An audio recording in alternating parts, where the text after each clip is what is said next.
Today is Monday, September 18th, and this is the ADM Investor Services Weekly Market Kickoff. Please note that the views and opinions expressed here today are solely those of our guests and should not be construed as the views or opinions of ADM Investor Services or ADM. Today's guests are Mark Soderberg, ADMIS Senior Ag Analyst, and Alan Bush, ADMIS Senior Financial Economist. Starting with the financials this morning, Alan, which central banks are meeting this week, and what are the likely outcomes? Okay, so we do have a heavy slate of central bank meetings. Right now we have the financial futures markets predicting that there is a 99% probability that the Federal Open Market Committee at their meeting this week, that's a Wednesday meeting, will keep their rates unchanged at 5.25 to 5.5. And of course, there's just a 1% probability of a 25 basis point hike. Also, there's a 31% probability that at the next meeting, the November 1st meeting, that the Fed could raise by another 25 basis points. But for this week's meeting, expect no change. That is the consensus view, my view as well. But on Thursday, we'll have the Bank of England holding its policy meeting. They're expected to announce its 15th consecutive interest rate increase, raising its key rate by 25 basis points to 5.5. That would take it to the highest level since 2008. And there's right now a 70% probability that the Bank of England will hike by 25 basis points. Then Thursday, the Swiss National Bank holding its meeting, probably a 25 basis point increase at their policy meeting as well. And then finally, on Friday, the Bank of Japan likely to keep its key rate unchanged at negative 10 basis points. And Japan has had negative interest rates since 2016. So all of this after the European Central Bank last week hiked its key rate for the 10th time by 25 basis points to 4%. Alan, we have an auto worker strike currently. How will this and the potential for a government shutdown affect the economy? So I think it is rather clear that these two events are the most important fundamentals going forward. So it's just a matter of to what duration and how long this strike will last, and if there will be a government shutdown. So both of these items are clearly fundamentals that will slow the economy. So a lot depends on how this plays out. But either way, financial futures markets are reflecting a slowdown to one degree or another in the U.S. economy. Energies, Alan. Lastly, in looking at the crude oil market, what are the key technical aspects of that market right now?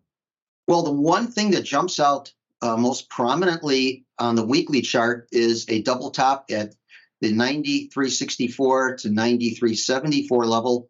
So those two highs were made last October and November. So in keeping with the market axiom that double tops seldom hold, I think it is very likely that this double top pattern will be taken out to the upside. So over the near term, I would expect continued strength in the crude oil futures and this double top to be taken out. Thanks, Alan. Mark, let's look at the grain markets. With the next USD report nearly 2 weeks away, what will drive corn prices this week? Well, the answer to that could very well be nothing. Last Tuesday, December corn had a 13-cent range, and that turned out to be the range for the entire week. Despite prices being low, exports are weak as South American supplies continue to undercut U.S. prices in the global marketplace. U.S. ethanol margins remain strong. However, it really hasn't moved the needle too much in terms of price. Harvest is in its very early stages, and so far yields have been highly variable. So it's probably a little bit too early to develop a lean towards much higher, much lower production for the next USDA report in October.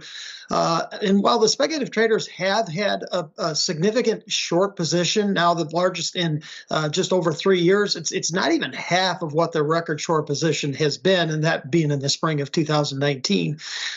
So I look for prices to grind sideways to a little bit lower. We've broken out a little bit here to this morning to the downside until we find a price level where we start to stimulate a little bit of pickup in demand.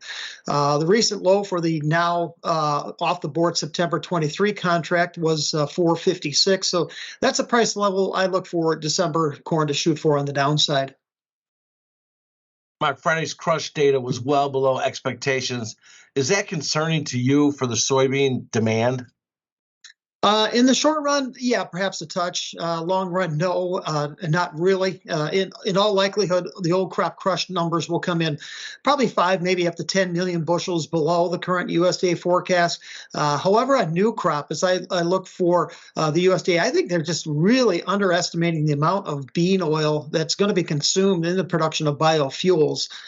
Recall in June, now this is the last month where usage data were available, we used just over 1.2 billion pounds of bean oil into production of biofuels. And annualize that, that's 14.4 billion pounds, well above the current USDA forecast of 12.5. So for an industry where capacity continues to expand as more and more projects come online, I think it's highly likely much of this expanded demand will be met with soybean oil. So I'm of the belief U.S. crush numbers for new crop are just under 2.3 billion bushels. I think that's way too low, and we're just going to continue to see higher domestic usage and less exports as the global marketplace becomes more reliant on Brazilian production. Good segue there on Brazil, Mark. Lastly, how's the weather shaping up for South America? Well, really, over the next 30 to 60 days, South American weather will slowly transition to that being the key factor in driving price, particularly for the soybean complex.